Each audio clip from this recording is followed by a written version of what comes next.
Now we are going to start with the chemical properties of ether. So I just want you to know that ethers are actually very less reactive. They are actually very less reactive, you can say very limited reactions are there for ethers. But still we will look for a few reactions. As we know that ether is ROR. So we are going to look for the reaction of ethyl oxygen. We are going to cleave this bond RO, and even we are going to substitute this R, H of this R. Right. So the first reaction is reaction of ethyl oxygen. So as you all know that ether in like if you talk about ether, there are two lone pairs on the oxygen. So that means it acts as a Lewis base, and it can actually form a coordinate bond. Like with any ion which is actually acting as a Lewis acid. So the first one is reaction of ethyl oxygen with concentrated sulfuric acid. So suppose I have this ether and I have concentrated sulfuric acid. So what happened? We know that acid is actually formed of H positive and HSO4 negative ion. So what happened? It reacts in the way that it forms, like this lone pair is actually donated to this hydrogen ion, this thing, right, and it forms a compound like this, that is an intermediate. So this is a reaction which you can see that ethyl oxygen with lone pair is just forming a coordinate bond with this H ion, and it forms a complex like this. Second is with air. So if you have an ether, I'll take an example here. Suppose I have this ether, I'm going to react with air. So what happened when it reacts with air? Actually, it actually forms the peroxide. It actually forms the peroxide. That is again a coordinate bond with 1 O, right? And likewise, we can react with the Lewis acid. Suppose I have the ether, and I also have this thing, the electron deficient compound. Let's take BF3. So as we know that octet of this B is not completed here, so but it has a lone pair, so it can actually form a coordinate bond with it. So this is donated to this BF3.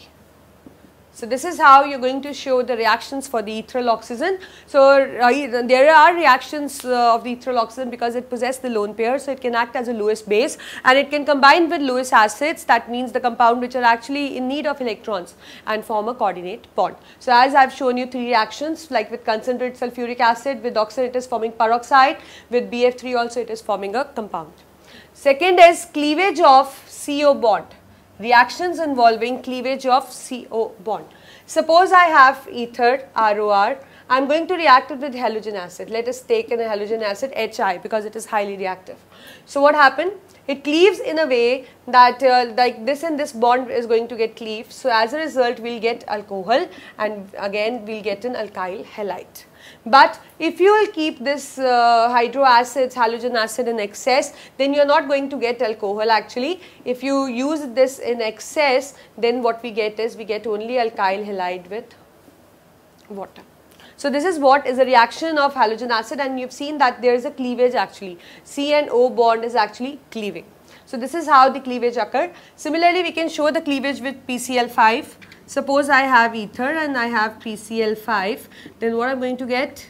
I'm going to get again alkyl halide, that is the alkyl chloride actually, and along with that we'll get POCl3. So this is again a cleavage, right?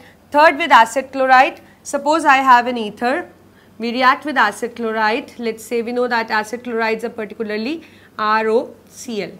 So it is again going to cleave this way, and what we'll get again RCl, and along with that we are going to get a pleasant smell, pleasant odor substance, that is the ester. So that means if you cleave it, you may get an alcohol and alkyl halide. You may get only alkyl halide if halogen acid is present in excess. With PCl5 you get the again alkyl halide. With the ROCl, that is acid chloride, you get the ester as well as the alkyl halide. So this is what is involving the cleavage, right? The third property is the reaction of alkyl group. So reaction of alkyl group, as you know that, suppose I'll take an example of ether. Suppose this is my ether. I'm going to carry out the halogenation. Let us say that we are going to carry out the chlorination, and it is occurring in dark. So we know that like if I write an open structure, it is particularly like this.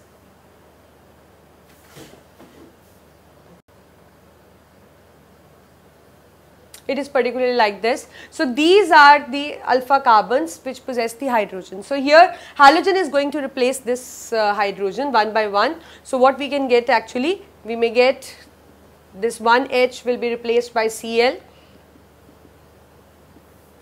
and likewise you will get chlorine substituted compounds. And if I use this N excess, then these all H may replace by chlorine. For example, if I use the Cl2 in excess, approximately 10 Cl is used. So what you see is, you see that everything get converted, like all H get replaced by Cl, and we get CCl3, CCl2, O, CCl2, CCl3. So that means everything is just replaced by the Cl. So these are what the chemical properties of the ether. The one involving the ethyl oxygen, where you have seen that you get the coordinate bond formation. With CO cleavage you see that you get different compounds, like with halogen acid you got alkyl halide and alcohol, and if it is in excess you may get only alkyl halide, and here halogen acid which you prefer is HI or HBr because they are only reactive. And the next is PCl5, you get RCl with POCl3. With acid chloride also you will get alkyl halide with ester. And with the reaction of alkyl group involves the halogenation, which I have shown you the chlorination, in which hydrogen is actually replaced by the halogen, and it occurs step by step, but if you use this in excess, the all hydrogen may get replaced by the Cl. So these are all about the chemical properties of the ether.